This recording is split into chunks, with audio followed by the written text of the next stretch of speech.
कोई भी काम जो है वो एक टीम वर्क से ही होता है। और मैं CEO secretary board Munir ul Islam sir, वहाँ के एडमिनिस्ट्रेटिव सेक्शन, अकाउंट सेक्शन और मेरे ऑफिस के data entry operators Tanveer and Amit Gupta, जो कि डेटा एंट्री ऑपरेटर्स हैं, इन दोनों की मैं शुक्रगुजार हूँ कि इन्होंने टाइमली सारे केसेस को प्रोसेस किया, इनवॉइसेस बनाए, डिस्पोजल्स किए और एक टीम स्पिरिट शो करते हुए ये आप लोगों तक हम सही वक्त तक पहुंचा सके। आज हम बात करेंगे लोअर एजुकेशन असिस्टेंस जो हमने 2022-23 में जिनकी पेमेंट की है उनके बारे में। इसमें मैं आपको बताना चाहूंगी कि हमने 22-23 के सेशन में टोटल जो एप्लीकेशंस रिसीव की थी रियासी डिस्ट्रिक्ट में वो थी 3,333। इसमें से हमने 2,604 एप्लीकेशंस को अप्रूव किया और उसमें से 2,571 एप्लीकेशंस की जो अमाउंट थी वो उनके अकाउंट्स में, बेनिफिशरीज के अकाउंट्स में चली गई। ये जो अमाउंट थी ये इस सेशन में हमने जो दी है वो है करीब 1,09,67,500 जो सिर्फ लोअर एजुकेशन में गई है रियासी डिस्ट्रिक्ट में।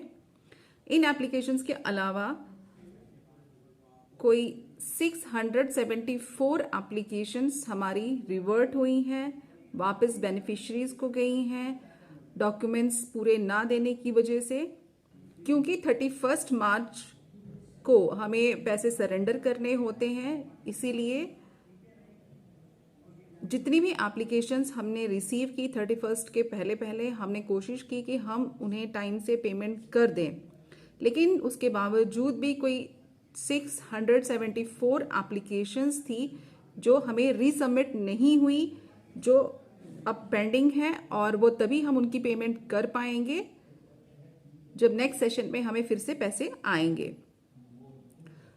तो इसमें हालांकि हमने सीईओ सेक्रेटरी बोर्ड जो हैं हमारे मुनीर उल इस्लाम सर, हम उनके शुक्रगुजार हैं कि उन्होंने समय रहते हुए हमने जो रिक्विजिशन भेजी थी 30 लाख की, इन लोगों के लिए जो रिवर्ड एप्लीकेशंस थी, हमें उम्मीद थी कि ये एप्लीकेशन समय रहते आ जाएंगी लेकिन नहीं आई। लेकिन फिर भी सर ने हमें 30 लाख जो था वो इमीडिएटली हमारे ऑफिशियल अकाउंट में ट्रांसफ़र कर दिया ताकि 31 मार्च से पहले पहले इनको भी पैसे मिल जाए। लेकिन ये आप ही के पास एप्लीकेशंस रह गई, आपने रीसबमिट ही नहीं किया, तो जिसकी वजह से हमें वो पैसा फिर से सरेंडर करना पड़ा।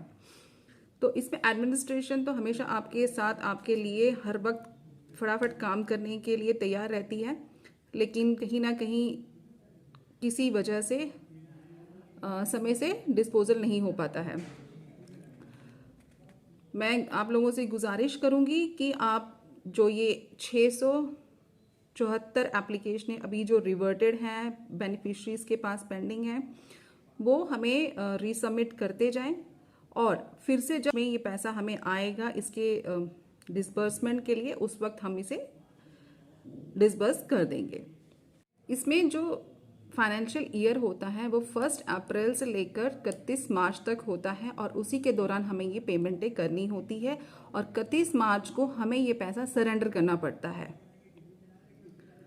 काफ़ी लोग हमें पूछ रहे थे कि 31 मार्च को क्या है, 31 मार्च की वजह से क्या। 31 मार्च का ये फाइनेंशियल मैटर होता है, फाइनेंशियल अकाउंट में हमें मेंटेन करना होता है। ये हर जगह ऐसा ही होता है, हर डिपार्टमेंट में ऐसा ही होता है कि 31 मार्च को जितना भी पैसा हमारे अकाउंटों में शो हो रहा होता है, ऑफिशियल अकाउंटों में, वो हमें वापस सरेंडर करने पड़ते हैं। इसीलिए हम बार बार आपसे रिक्वेस्ट कर रहे थे कि आप जल्दी से जल्दी अपनी एप्लीकेशंस को समय रहते रीसबमिट कर दें, जिसके रिगार्डिंग हमने अपने व्हाट्सएप ग्रुप में भी वो पूरी रिवर्टेड लोगों की लिस्टों को हमने सर्कुलेट किया, आगे पीछे भी सर्कुलेट किया। कुछ लोगों ने देखा, वो आए, जो रह गए हैं उनका भी हम कर देंगे। और इसमें जो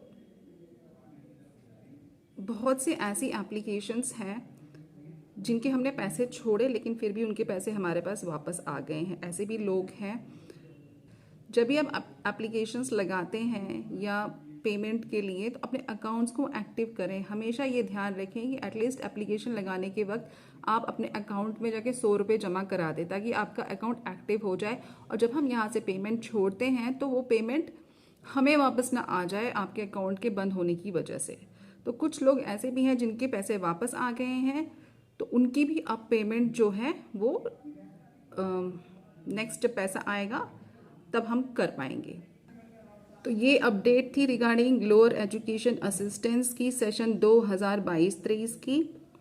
और जो अगला सेशन आ रहा है 23-24 का, उसकी एप्लीकेशंस जो हैं वो 15 अप्रैल से फिर से शुरू हो जाएंगी। यहाँ पे एक चीज़ और बतानी बहुत ज़रूरी है, और वो यह है कि अब जैसे पहले होता था कि लोअर एजुकेशन की अलग एप्लीकेशंस लगती थी, हायर एजुकेशन की एप्लीकेशंस अलग लगती थी, ऐसा कुछ नहीं है। अब उनकी लास्ट डेट और जो फॉर्म रिसीव करने की डेट्स हैं वो अब सिमिलर ही होंगी। तो 15 अप्रैल से आप lower education as well as जो हायर एजुकेशन के फॉर्म्स हैं वो आप लगा सकते हैं। सेशन 2022-23 के डिस्पोजल, टाइमली डिस्पोजल के लिए एक बार फिर मैं सीईओ सेक्रेटरी बोर्ड एडमिनिस्ट्रेशन और हमारे जो एएलसी रियासी के डेटा एंट्री ऑपरेटर्स हैं, मैं उनकी शुक्रगुजार हूं कि उन्होंने टाइम से डिस्पोजल निकालने के लिए एक बहुत अच्छे टीम की तरह काम किया और बहुत अच्छा आउटपुट दिया, जिसकी वजह से हम ये डिस्बर्समेंट्स टाइम से पहले पहले कर पाए। और जिनकी नहीं हुई है उनसे मैं एक बार फिर रिक्वेस्ट करती हूँ कि वो आप अपना दिल छोटा ना करें, एप्लीकेशंस रीसबमिट करें, और जैसे ही आप हमारे पास फंड्स आएंगे हम आपके भी पैसे छोड़ देंगे। हालांकि हम साथ साथ ही जो प्रोसेस होता है इसका वेरिफिकेशन का, अप्रूवल का, वो हम कर रहे हैं। और जो ऑनलाइन आप स्टेटस चेक करते हैं उसमें बेशक वहाँ पे अनपेड शो कर रहा होगा, आप सिर्फ उस स्टेटस पे भरोसा ना करें, क्योंकि अभी भी जो पोर्टल है वो पूरी तरह से डेवलप नहीं है। पेमेंट हम कर चुके हैं, अब हम उसे मैनुअली हमें उसको सेट करना पड़ेगा पेड ऑप्शन को। तो आप अपने अकाउंट्स में ज़रा चेक करें जाके कि हो सकता है कि आप सिर्फ स्टेटस चेक कर रहे होगे लेकिन आपके अकाउंट में पैसा आ चुका होगा। जय हिंद, जय भारत।